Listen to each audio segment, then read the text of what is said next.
وعن ابی سعید الخدری ان رسول اللہ صلی اللہ علیہ وسلم اعتکف العشر الاول من رمضان۔ اب یہاں سے بہت سی حقیقتیں واضح ہوتی ہیں۔ یہ بات میں کئی مرتبہ عرض کر چکا ہوں کہ روایتیں لوگ بیان کر دیتے ہیں، اگر ان کو الگ الگ دیکھیے تو بعض اوقات الجھن محسوس ہوتی ہے۔ جیسے ابھی دیکھا کہ بعض موقعوں پر یہ فرمایا کہ آخری عشرے میں 7 راتوں میں، بعض میں اس طرح کا اسلوب اختیار کیا کہ 9 باقی ہوں، 5 باقی ہوں۔ اسی طرح بعض اور روایتیں بھی آئیں گی اس نوعیت کی۔ طاق راتوں کو مختلف طریقوں سے بیان کیا ہے رسول اللہ صلی اللہ علیہ وسلم نے، تو ایسا کیوں ہوا؟ تو یہ اس سے سمجھ میں آ جائے گا۔ روایتوں کو ہمیشہ جمع کر لینا چاہیے، واضح ہو جاتا ہے کہ صورتحال کیا بنی ہے۔ تو ابو سعید خدری کہتے ہیں کہ رسول اللہ صلی اللہ علیہ وسلم نے اعتکف العشر الاول من رمضان، رمضان کے پہلے عشرے میں، پہلے 10 دنوں میں اعتکاف کیا۔ ثم اعتکف العشر الاوسط فی قبۃ ترکیہ، پھر اس کے بعد جو ایک خاص طرح کا خیمہ سا بنا ہوتا تھا اور اون کا عام طور پر، اس میں درمیان والے عشرے میں اعتکاف کیا، یعنی پہلے 10 دنوں میں کیا، پھر درمیان کے 10 دنوں میں کیا۔ ثم اطلع راسا، پھر ایک دن آپ نے اپنے خیمے سے یا اس قبے سے جو اعتکاف کے لیے بنایا گیا تھا اس میں سے اپنا سر نکالا، فقال، اور فرمایا انی اعتکف العشر الاول، میں پہلے عشرے کا اعتکاف کرتا رہا ہوں، التمس هذه اللیلہ، اور اس سے مقصود یہ تھا کہ میں یہ رات کسی طرح پالوں، یعنی آپ کا خیال پہلے یہ تھا کہ یہ پہلا عشرہ ہے جس میں ہو سکتا ہے کہ یہ رات آئے۔ ثم اعتکف العشر الاوسط، فرمایا اس کے بعد میں درمیان کے عشرے کا اعتکاف بھی کرتا رہا ہوں۔ ثم اتیت، پھر مجھے، یعنی پھر میرے پاس کچھ اطلاع آئی، فقیل لی انہا فی العشر الاواخر، یعنی میری اس تگ و دو کو، میری اس اللہ تعالیٰ کے اس خاص وقت کو تلاش کرنے کی خواہش کو سامنے رکھ کر کچھ رہنمائی کی گئی۔ یعنی حضور نے فرمایا کہ پھر اس کے بعد ظاہر ہے کوئی رویا ہوگا یا اس طرح کی کوئی چیز ہوگی، فقیل لی، اور مجھ سے کہا گیا انہا فی العشر الاواخر، یہ آخری 10 راتوں میں ہے۔ فمن کان اعتکف معی فلیعتکف العشر الاواخر، تو فرمایا کہ اب جو لوگ میرے ساتھ اعتکاف میں بیٹھے ہوئے ہیں تو میں یہ درمیان کے 10 دنوں کا اعتکاف ختم نہیں کر رہا، وہ آخری عشرے کا اعتکاف جاری رکھے۔ تو گویا حضور صلی اللہ علیہ وسلم کو یہ جو آخری عشرے کی طرف توجہ ہے یہ دلائی گئی، یعنی اتنی بات معلوم ہو جاتی ہے۔ فقد اریت هذه اللیلہ ثم انسیتها، فرمایا کہ مجھے یہ رات کچھ دکھا بھی دی گئی، یعنی رویا میں، جیسے کہ صحابہ کا بھی آتا ہے کہ ان کو بھی دکھائی گئی۔ ثم انسیت، تو پھر میں بھلا دیا گیا، یعنی وہ اس طرح میرے ذہن میں تازہ نہیں رہی۔ جس طرح کہ آپ کوئی رویا دیکھیں تو ایسا ہوتا ہے کہ پورا کا پورا یاد رہتا ہے، اور ایسا بھی ہوتا ہے کہ وہ بھلا دیا جاتا ہے، یعنی آدمی کو یاد نہیں رہتا کیا دیکھا۔ تو فرمایا کہ وقد رأیتنی اسجد فی ماء و طین من صبیۃھا، یعنی جب میں نے وہ رویا دیکھا تو میں جب صبح کے وقت اٹھا تو میں نے دیکھا، یعنی میں نے خواب میں یہ دیکھا کہ صبح ہو گئی ہے اس کی، اور میں نے اپنے آپ کو دیکھا کہ میں گویا پانی میں اور مٹی میں، یعنی کیچڑ سا ہے، اس میں بارش ہوئی ہے تو اس میں میں سجدہ کر رہا ہوں۔ فَالْتَمِسُوهَا فِي الْعَشْرِ الْأَوَاخِرِ وَالْتَمِسُوهَا فِي كُلِّ وِتْرٍ، اس لیے اب اس کو آخری عشرے کی راتوں ہی میں تلاش کیا کرو، اور آخری عشرے کی بھی طاق راتوں میں۔ تو یہ رسالت مآب صلی اللہ علیہ وسلم نے اپنا تجربہ بتایا ہے کہ اس طریقے سے میری کچھ رہنمائی ہوئی۔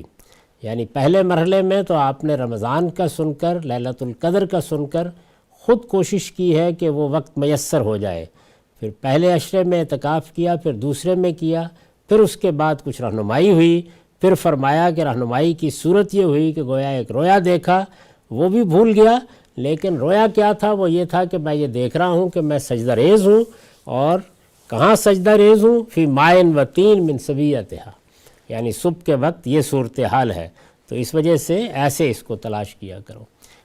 ابو سعید خدری رضی اللہ عنہ کی ایک روایت ہم نے پچھلی نشست میں پڑھی، جس میں یہ بتایا گیا کہ رسول اللہ صلی اللہ علیہ وسلم نے صحابہ کو توجہ دلائی کہ مجھے یہ ایما کیا گیا ہے کہ لیلۃ القدر آخری 10 راتوں میں ہے۔ پھر اپنا ایک رویا آپ نے سنایا، لیکن ساتھ ہی یہ بتا دیا کہ رویا میں نے اس طرح اپنے آپ کو دیکھا، لیکن رات مجھے بھلا دی گئی۔ چنانچہ پھر یہ تاکید فرمائی کہ فَلْتَمِسُوهُ فِي الْعَشْرِ الْأَوَاخِرِ وَلْتَمِسُوهُ فِي كُلِّ وِتْرٍ، یعنی آخری 10 راتوں میں ہی اسے تلاش کیا کرو، اور آخری 10 راتوں میں بھی طاق راتوں میں۔ میں نے یہ عرض کیا تھا کہ رسول اللہ صلی اللہ علیہ وسلم کو یہ جستجو اس لیے ہوئی کہ قرآن مجید میں جب سورہ قدر نازل ہوئی، سورہ دخان نازل ہوئی، اور اس میں یہ بتایا گیا کہ ایک بڑی بابرکت رات ہے جس میں اس قرآن کا نزول شروع ہوا تھا، پھر اس رات کا تعارف کرایا گیا، اور اس کے بارے میں یہ بات بھی واضح کی گئی کہ اللہ تعالیٰ مہمات امور کا فیصلہ اس میں کرتے ہیں، اللہ کے فرشتے اور روح الامین اس میں اترتے ہیں۔ تو یہ اگر اطلاع اللہ تعالیٰ کی طرف سے دے دی جائے تو ایک بندہ مومن کا رد عمل کیا ہونا چاہیے؟ وہی ہونا چاہیے جو ہمیں رسول اللہ صلی اللہ علیہ وسلم کے اسوہ حسنہ میں نظر آ رہا ہے۔ یعنی اس بات کی جستجو کہ وہ رات کون سی ہو سکتی ہے، اگر میں اس رات کو پانے کی کوشش کروں تو اس میں مجھے کیا کرنا ہے، نماز کا اہتمام، اعتکاف کا اہتمام، اس طرح کی جتنی چیزیں ان روایتوں میں نظر آ رہی ہیں، وہ سب گویا ایک بندہ حق کا، ایک بندہ مومن کا رسپانس ہے، رد عمل ہے۔ اب اس میں یہ بات بھی بڑی فطری ہے کہ جب یہ بتایا گیا کہ ایک رات ہے 1000 مہینوں سے بہتر ہے، اس میں روح الامین اور فرشتے اترتے ہیں، تو آدمی کے ذہن میں یہ خیال پیدا ہو کہ اے کاش مجھ پر یہ واضح ہو جائے، مجھے معلوم ہو جائے۔ تو پہلے تو اس روایت سے یہ معلوم ہوا کہ آپ کو یہ خیال ہوا کہ شاید یہ رمضان کا پہلا عشرہ تھا، چنانچہ اس میں اعتکاف کیا۔ پھر یہ خیال ہوا کہ شاید یہ دوسرا عشرہ تھا۔ کیوں خیال ہوا؟ اس لیے کہ ماضی میں ایک واقعہ ہو چکا ہے جسے رسول اللہ صلی اللہ علیہ وسلم اندازے سے یاد کرنے کی کوشش کر رہے ہیں۔ پھر دوسرے عشرے کے اعتکاف کے بعد آپ نے بتایا کہ مجھے ایما ہوا ہے یا اشارہ ہوا ہے کہ یہ آخری عشرے میں ہے۔ آخری عشرے میں بھی کب ہے؟ اس سے پیچھے جو روایتیں آئی ہیں ان میں بھی زیادہ تر یہی ذکر ہے کہ اس کو آخری 7 راتوں میں تلاش کریں یا طاق راتوں میں تلاش کریں۔ پھر بعض میں تفصیل بھی آئی کہ جب 9 راتیں رہ جائیں، جب 5 راتیں رہ جائیں یا 6 راتیں رہ جائیں، تو یہ سب چیزیں جتنی ہیں وہ اس سے پیچھے بیان ہو چکی ہیں۔